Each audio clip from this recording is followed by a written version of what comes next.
ચોટીલા નાયબ કલેક્ટર એચ.ટી. મકવાણાની મોટી કાર્યવાહી। સરકારી સસ્તા અનાજ ગોડાઉનના ચોખાના 450 કટ્ટા એટલે કે 20,000 કિલોના જથ્થા સહિત 30 લાખનો મુદ્દામાલ જપ્ત કરી કાયદેસરની કાર્યવાહી હાથ ધરી।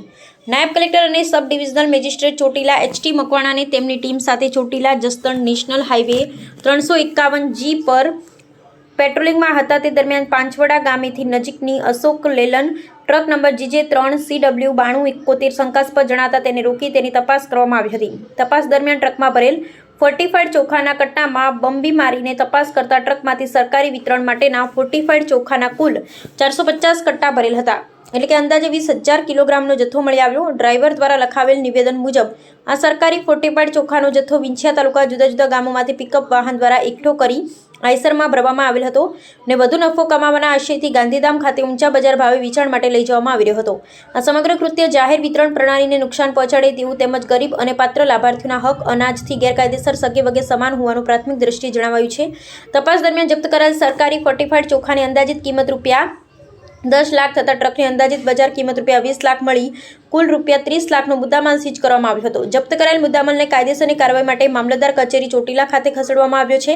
આ સમગ્ર મામલામાં સંડોવાયેલા તમામ વ્યક્તિઓએ સરકારી ફોર્ટિફાઈડ ચોખાની ગેરકાયદેસર હેરફેર કરી તેને ઊંચા બજાર ભાવે વેચાણ કરવાનો પ્રયાસ કર્યો હોવાનું પ્રાથમિક તપાસમાં જણાતા તેમની સામે આવશ્યક ચીજવસ્તુઓ અધિનિયમ જાહેર વિતરણ પ્રણાલીને લગતા 5 નિયમો તેમજ અન્ય લાગુ પડતી કાયદાકીય જોગવાઈઓ હેઠળ નિયમ અનુસાર કડક કાર્યવાહી હાથ ધરવામાં આવી છે। ઉપરાંત આ ગેરરીતિમાં અન્ય કોઈ વ્યક્તિ FPS ધારક અથવા મધ્યસ્થી સંડોવાયેલો છે કે નહીં તે અંગે પણ વિસ્તૃત તપાસ શરૂ કરવામાં આવી। નાયબ કલેક્ટર અને સબ ડિવિઝનલ મેજિસ્ટ્રેટ ચોટીલા એચ.ટી. મકવાણાએ જણાવ્યું હતું કે સરકાર દ્વારા ગરીબ અને જરૂરિયાતમંદ લાભાર્થીઓ માટે ફાળવવામાં આવતા અનાજની ગેરકાયદેસર સગે વગે કોઈપણ સંજોગોમાં ચલાવી લેવામાં આવશે નહીં।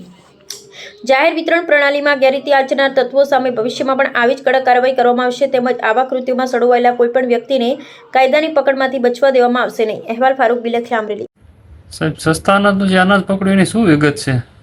આજે 4 વાગે અમારી ટીમ સાથે અમે Chotila Jasdan national highway 351G ઉપર પેટ્રોલિંગમાં હતા ત્યારે અશોક લેલન ટ્રક નંબર GJ3CW9271 શંકાસ્પદ જણાતા તેને રોકી અને તપાસ કરતા બંબી વડેથી જે અંદર ચોખા ભરેલા હતા એ ચોખાની તપાસણી કરતા આ ચોખા છે ફોર્ટિફાઈડ ચોખા સરકારી ચોખા મળી આવેલ હતા, જેની કટાની ગણતરી કરતાં 450 કટા એટલે કે 20,000 કિલોથી પણ વધારે ચોખા છે સરકારી ચોખા મળી આવેલ હતા। આ તમામે તમામ જથ્થો અને આ ટ્રક કુલ મુદ્દામાલ 30 લાખનો જપ્ત કરી અને મામલતદાર કચેરી ચોટીલા ખાતે મૂકી અને આગળની કાયદેસરની કાર્યવાહી હાથ ધરેલ છે। ડ્રાઈવરનું નિવેદન લેતા ડ્રાઈવરે લખાવેલ છે કે આ જે ચોખાના કટ્ટા છે એ વિંછિયા તાલુકાના જુદા જુદા ગામોમાંથી FPSના ચોખા પિકઅપ વાન દ્વારા ભરી અને આ ટ્રકની અંદર ભરવામાં આવ્યા હતા અને આ જે ભરાવનાર છે એ સિદ્ધરાજભાઈ મંગળુભાઈ દાદલ રહે ધારઈ દ્વારા ભરાવવામાં આવેલ છે તેવું નિવેદન આ ટ્રકના ડ્રાઈવર જગુભાઈ ભુરાભાઈ કાલિયાએ રહે જસદણ નાઓએ લખાવેલ છે। આ તમામ હકીકતો ધ્યાને લઈ અને આગળની કાયદેસરની કાર્યવાહી હાથ ધરેલ છે।